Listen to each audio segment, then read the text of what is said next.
Hey there, Summoners. Today we are going to be going over 7 tips that I use to go from Gold to Emerald in less than 60 games for Season 16. All these tips should help you dominate solo queue regardless of role, though for clarity, I did do this through a mid lane perspective, but whether you are a top laner or a support, you will find something of benefit in this video.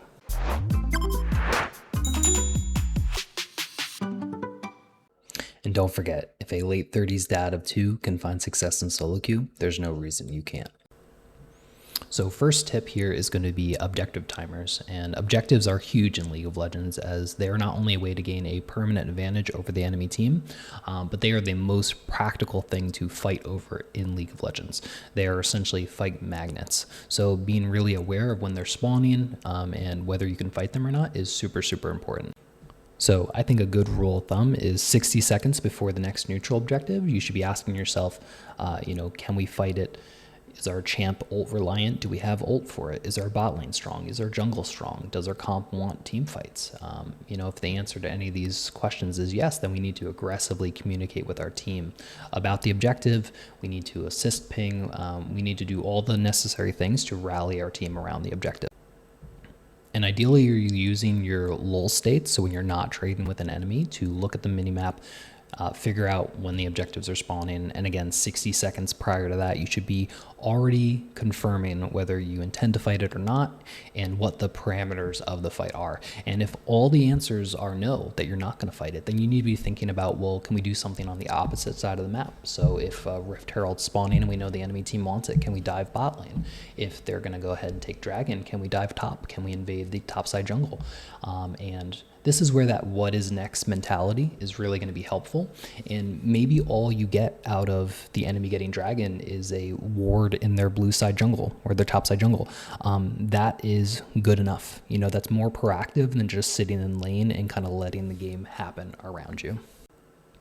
So this leads us directly into tip number 2, which is going to be communication. And I feel like people in League of Legends do not utilize the ping system nearly enough. And the negative of having chat open in League will always outweigh the positives.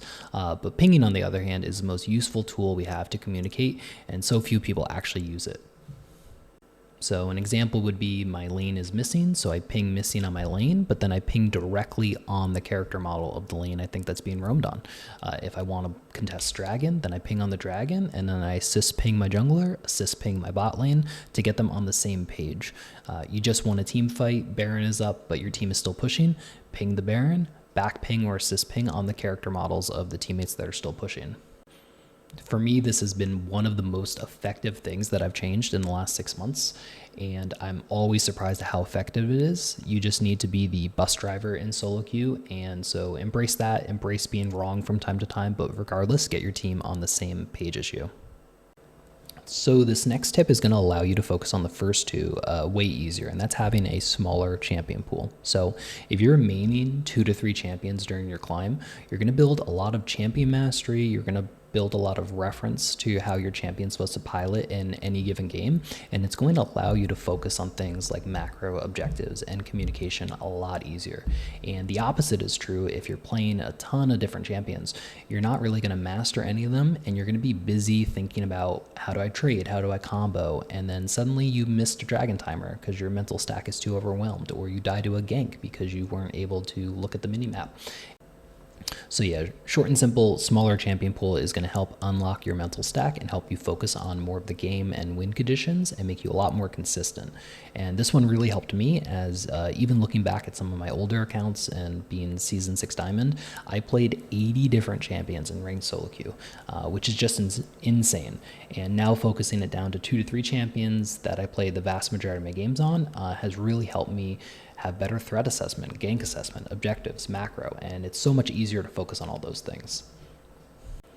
And then lastly, make it make sense. So don't have a pool be too mechanically complex. So Akali, Yasuo, Zed main, which is something I did back in the day.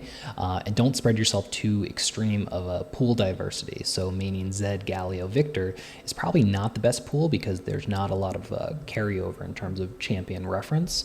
But something like Victor, Syndra, and Ahri in the same pool makes you useful in almost any given team comp, and also has a little bit of carryover in terms of a champion reference.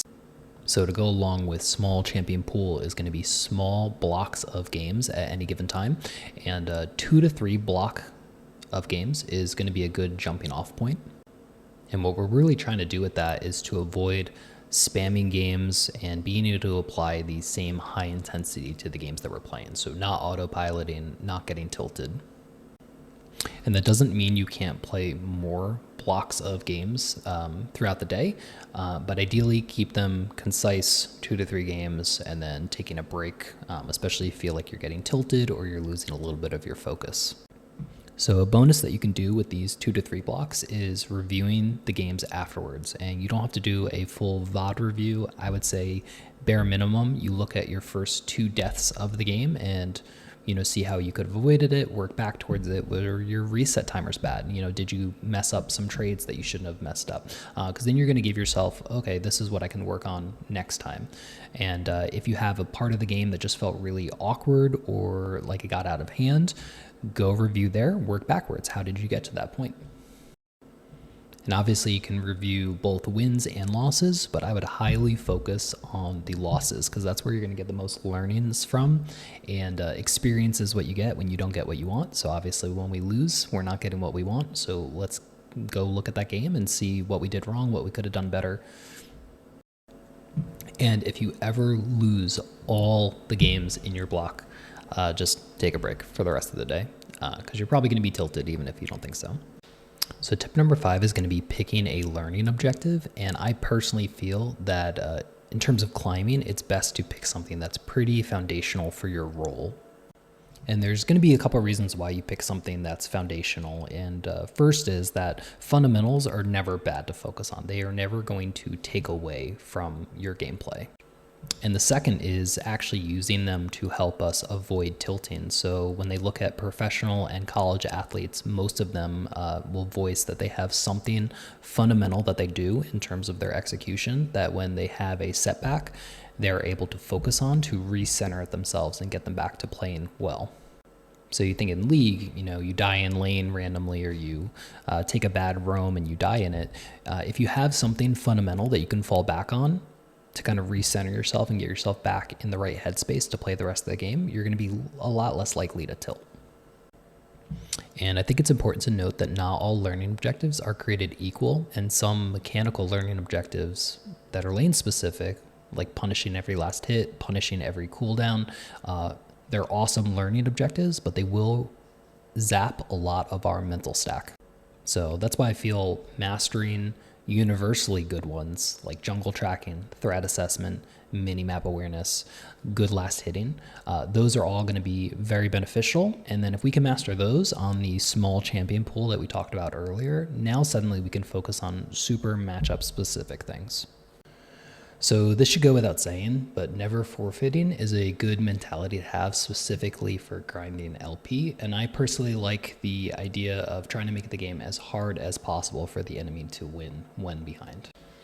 It's very rare that even challenger players close out a game cleanly, so you never know what may happen. And to piggyback off that, if you're going to make the game as hard as possible for the enemies to win, you need to keep your team mentally in the game. So obviously this means keeping the comms clean and not flaming your team.